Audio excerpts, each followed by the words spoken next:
Doctor ortho Ayurvedic oil और capsule, अब दर्द भी घुटने टेकेगा। अमित शाह आज पेश करेंगे नई सहकारिता नीति। हर पंचायत में समितियां खुलेंगी, रोजगार के नए अवसर बनाए जाएंगे। पॉलिसी 2045 तक के लिए बनाई गई।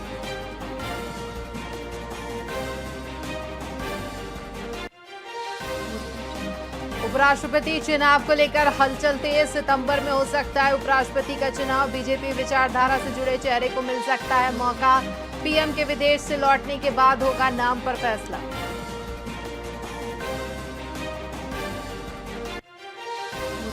दिल्ली एयरपोर्ट पर टेक ऑफ से पहले प्लेन में खराबी, स्पीड दिखाने वाली स्क्रीन बंद हुई। मुंबई जा रही एयर इंडिया एक्सप्रेस की फ्लाइट रोकी गई।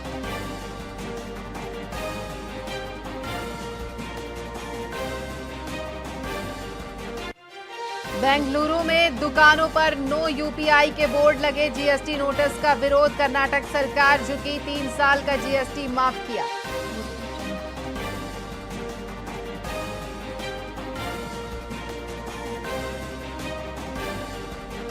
और दिल्ली, एनसीआर और तेलंगाना में बारिश का अलर्ट। आज एनसीआर के कई इलाकों में हो सकती है बारिश, मौसम विभाग ने जारी की चेतावनी।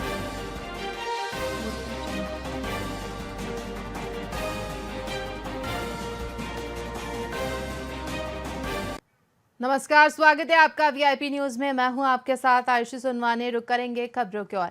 बिलासपुर में तालापारा निवासी गर्भवती महिला की संदिग्ध मौत के बाद शव को यूपी के मुजफ्फराबाद में दफनाने का मामला गर्मा गया है। मृतका की मां ने बिलासपुर एसपी कार्यालय पहुंचकर बेटी की हत्या का आरोप लगाया है। साथ ही उन्होंने शव का पोस्टमार्टम कराने और दोषियों के खिलाफ सख्त कार्रवाई की मांग की है। पुलिस की कार्रवाई को लेकर भी सवाल उठने लगे हैं।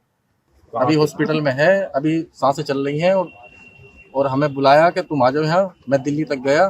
दिल्ली के बाद में इन्होंने मुझे रिटर्न करने बोल दिया कि तुम रिटर्न जाओ और हम तुम्हारी बहन की बॉडी दिखा रहे हैं। पूर्व में भी थाना सिविल लाइन में शिकायत प्राप्त हो चुकी है।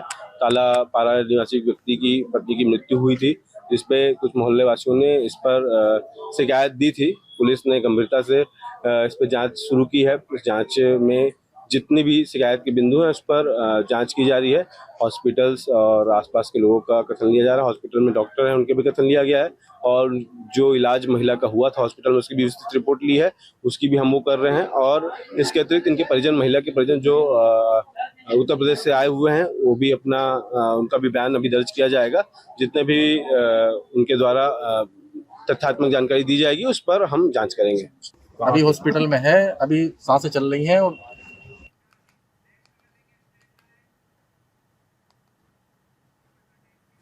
बिलासपुर के डीपी विप्र कॉलेज के बीएससी द्वितीय वर्ष के छात्रों ने बॉटनी और जूलॉजी जैसे विषय में भारी संख्या में छात्रों के फेल होने पर विरोध जताया है। आपको बता दें कि 80% से अधिक छात्र अनुत्तीर्ण घोषित किए गए हैं। साथ ही छात्रों का आरोप है कि उत्तर पुस्तिकाओं का गलत मूल्यांकन हुआ है। विश्वविद्यालय ऑटोनॉमस विवाद के चलते उन्हें निशाना बनाया जा रहा है। विरोध के बाद विश्वविद्यालय के पुनर्मूल्यांकन कराने की सहमति दी गई है और परिणाम जल्द जारी किए जाएंगे।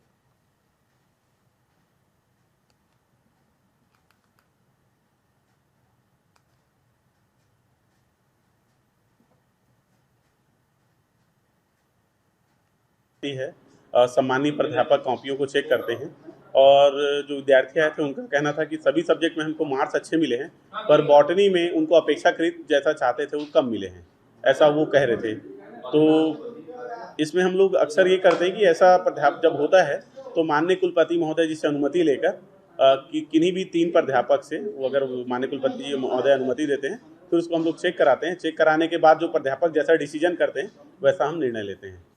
के पास हम आए पूछने के लिए, सर ये दुर्भावना से जांच हुई है कि जानबूझ के ऐसा गलत किया गया है, बताइए। तो सर का कहना है कि हम फिर से कॉपी को जांच करा लेंगे।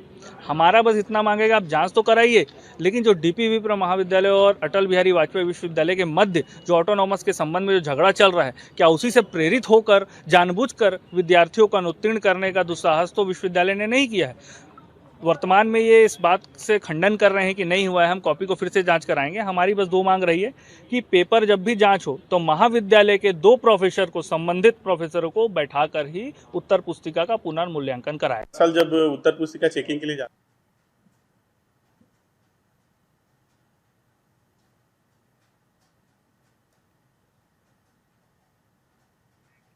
बेमेतरा जिले की देवकर नगर पंचायत के सीएमओ केशराम साहू पर नगर पंचायत अध्यक्ष सुरेश सिहोरे ने गंभीर आरोप लगाए हैं। अध्यक्ष का कहना है कि सीएमओ अवैध वसूली कर रहे हैं, जनप्रतिनिधियों की अनदेखी कर रहे हैं और प्रधानमंत्री आवास योजना में भी लापरवाही बरती जा रही है। वहीं वार्ड पार्षदों का भी कहना है कि 3 महीने पहले पारित विकास प्रस्ताव पर भी कोई कार्रवाई नहीं हुई है। हालांकि इस पूरे मामले पर सीएमओ केशराम साहू ने सभी आरोपों को सिरे से खारिज कर दिया है। उन्होंने इन समस्याओं के पीछे तकनीकी कारणों और अभियंता की कमी को वजह बताया है।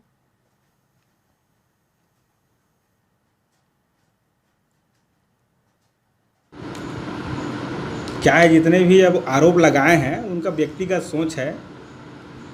जैसे भवन अनुज्ञा की बात की जा रही है, भवन अनुज्ञा में जो है अध्यक्ष महोदय और वार्ड क्रमांक 6 के जो पार्षद हैं उनके द्वारा जो है विधिवत जिनको अनुज्ञा जारी की गई है उनको निरस्त करने के लिए दबाव बनाया जा रहा है।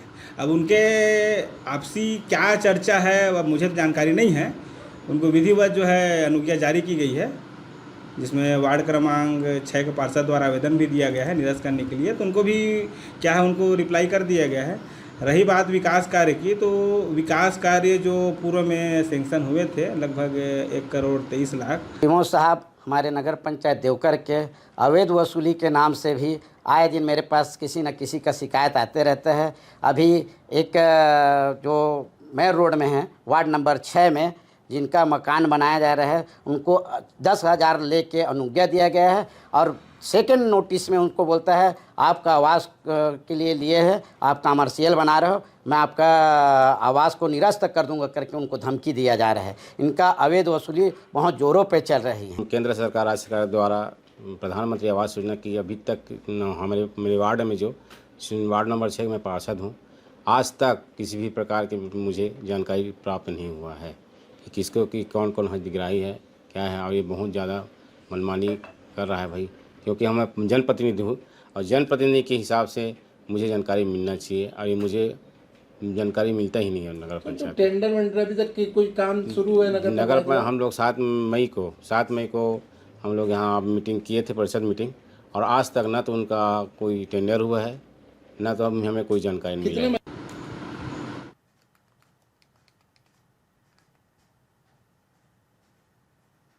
भिलाई कोर्ट रूम में न्यायिक कर्मचारी सोमनाथ की आत्महत्या के मामले ने तुल पकड़ लिया है। आपको बता दें कि सोमनाथ के पास से एक सुसाइड नोट भी बरामद हुआ है जिसमें उन्होंने अधिकारियों के दबाव और मानसिक तनाव के कारण ये कदम उठाने की बात लिखी है।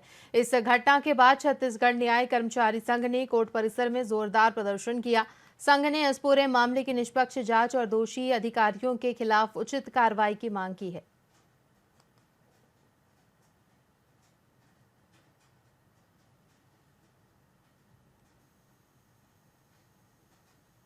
जो बयान है उसको नहीं ले रहे थे, बड़े मुश्किल से हमारे के कर्मचारी लोग ले जाके बयान दिलाए हैं।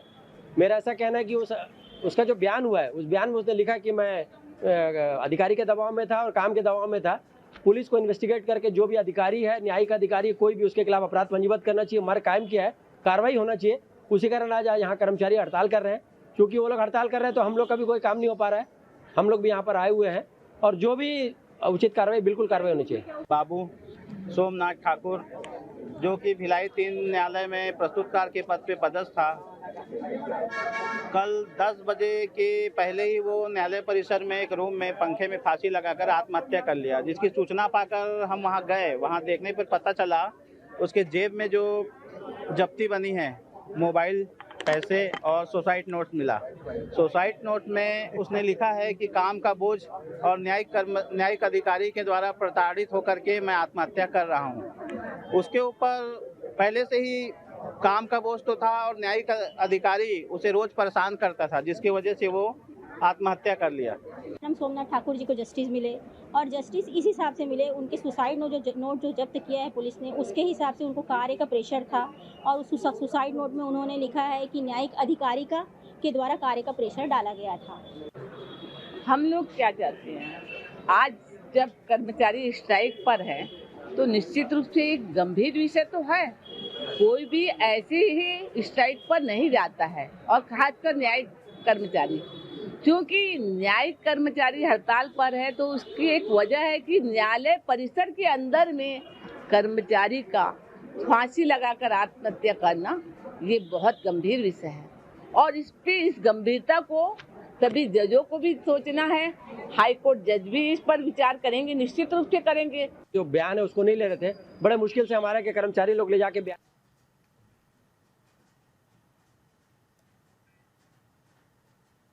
दुर्ग से एक गंभीर मामला सामने आया है, जहां न्याय की मांग को लेकर एक महिला जिला मुख्यालय पहुंची। ये मामला पिछले दिनों दुर्ग सिटी कोतवाली के अंतर्गत वार्ड क्रमांक 34 शिवपारा में हुई चाकूबाजी की घटना से जुड़ा है। इस घटना में श्रेयांश राजपूत नाम का युवक चाकू के हमले में बुरी तरह घायल हो गया था, जिसे जिला अस्पताल में भर्ती कराया गया। पुलिस ने इस मामले में एक आरोपी को गिरफ्तार कर लिया है, लेकिन जो मुख्य आरोपी बताए जा रहे हैं वे अभी भी फरार हैं। घायल युवक की मां का कहना है कि इन आरोपियों से उन्हें और उनके परिवार को जान का खतरा है। अपनी मांगों को लेकर वह दुर्ग जिला मुख्यालय पहुंची और कलेक्टर से लेकर एसपी तक को ज्ञापन सौंपकर आरोपियों के खिलाफ जल्द कार्रवाई की मांग की है।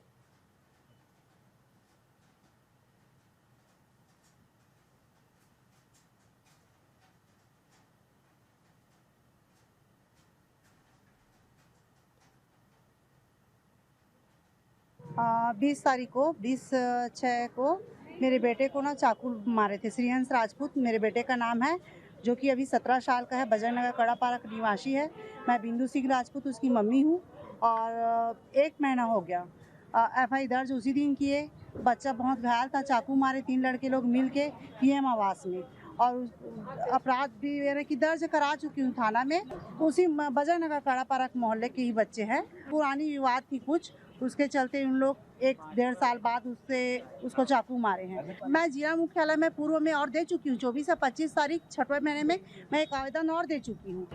देखो वहाँ में मोर बहन के घर है, वही सामने में पीएम आवास के मतलब जस्ट सामने में 34 शिवपारा वार्ड सरस्वती नगर।